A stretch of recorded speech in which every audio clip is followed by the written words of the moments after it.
Good afternoon. I just want to make some general comments on some of the issues that were discussed in this conference, highlighting some things that were said, but also some things that I missed in the sessions at which I was present. Energy issues and alternatives cannot be discussed separately from the type of society. The microphone Closer. closer. Energy issues, is that better? Energy issues and alternatives cannot be discussed separately from the type of society to which one aspires. Thus, debates on energy and energy alternatives are necessarily political issues.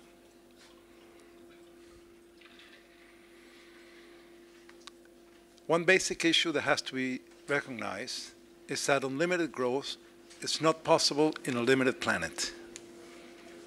Any alternative to the precatory growth of capitalism necessarily means notions of a good life that are not dependent on continued growth. For industrial societies in the global north, this necessarily implies some notion of degrowth. In energy terms, that means that we need not only alternative energies, but overall, we had to consume much less energy than is being consumed today in the world. In its sometimes nostalgic memories of the virtues of the welfare state in Western Europe, the European left, I think, tends to forget what were the historical conditions that made post-war democracy and the welfare state possible.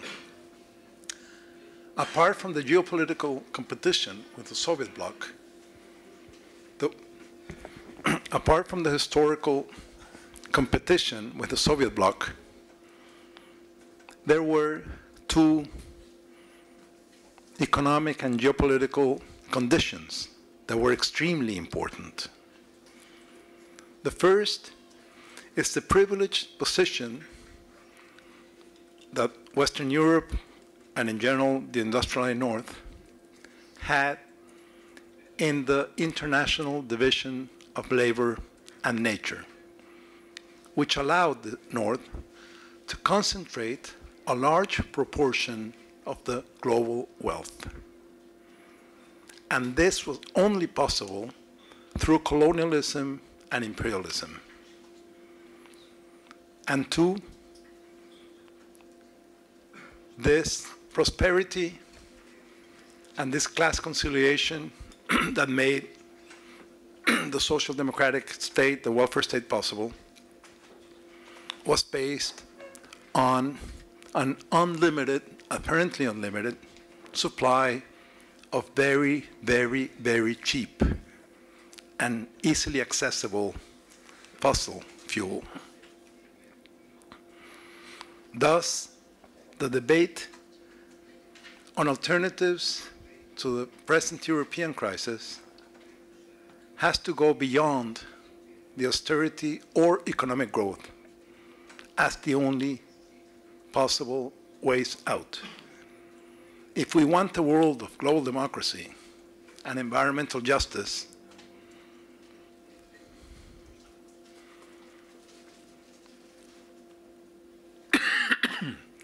the use of the commons of the planet have to be guaranteed in equal terms for all humans in the planet, as well as the existence of the rest of nature.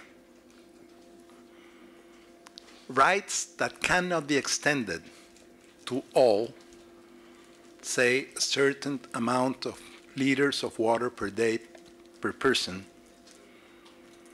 if they can't be extended to all, they are no longer rights.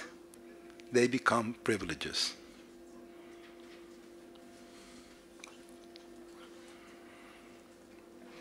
Energy alternatives to fossil fuel can't be thought only in terms of their CO2 emissions impact. The whole cycle of production, distribution, and consumption has to be taken into account. if we wanted decentralized, locally and democratically controlled energy that's environmentally friendly, we need to ask about basic issues such as the control of knowledge, who produces the technology, say in wind and solar, where do the minerals used for this technology come from,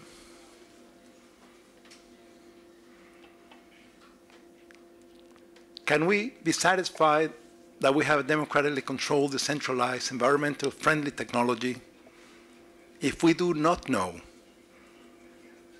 where the technology comes from, if we don't know where the minerals come from? Does this technology come from a Chinese factory that has the working conditions of the Industrial Revolution? Do the minerals included in this technology come from South American or African mines where the environment and communities are being exploited and destroyed?